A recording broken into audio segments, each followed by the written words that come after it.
வந்து கேரட் தாளிக்கிறதுக்காக கொஞ்சம் தனியாக எடுத்துட்டேன்.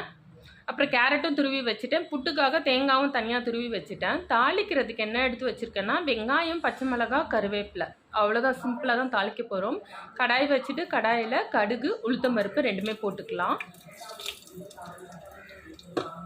கேரட் நல்லா துருவி வச்சுக்கிட்டிங்கன்னா ரொம்ப டேஸ்ட்டாக நல்லாயிருக்கும் நறுக்கி போடுறத விட. இப்போ கடுகு, உளுத்தம் பருப்பு பொரிஞ்சிருச்சு. வெங்காயம், பச்சை மிளகாய், கருவேப்பிலை இது 3 போட்டு நல்லா வதக்கிக்கலாம்.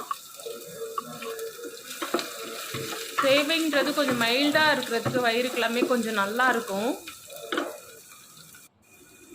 கொஞ்சமாக உப்பு சேர்த்துக்கலாம்.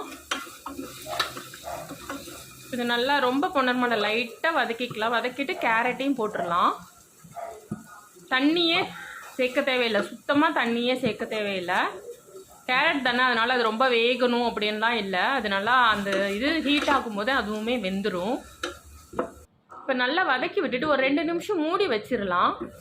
இப்போ பாருங்கள், அந்த கேரட்டில் அந்த தண்ணியிலேயே கொஞ்சம் அப்படியே லைட்டாக வெந்துருச்சு.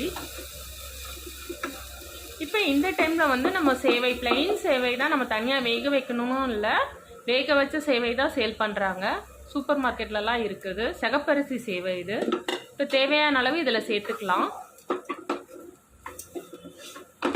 நல்லா கலந்து விட்டுட்டு இதையுமே ஒரு 2 நிமிஷம் நம்ம மூடி வச்சோம்னா சேவையும் சூடாயிரும். ஏன்னா ஃப்ரிட்ஜில் இருந்தது இல்லையா. ஆனால் ஃப்ரிட்ஜில் இருந்தாலும் விரைச்சி போகிற மாதிரிலாம் ஆகலை. இப்போ இதை கொஞ்சம் நேரம் 2 நிமிஷம் மூடி, இப்போ வந்து இதை திறந்து பார்த்துடலாம் என்ன ஆச்சுன்னு. நல்லாவே ஹீட் ஆயிடுச்சு. கொஞ்சமாக கொத்தமல்லி தூவிக்கலாம். அவ்வளோதாங்க. சூப்பராக நல்லா வாசனையாக மைல்டாக நல்லா இருந்ததுங்க. சின்ன பசங்க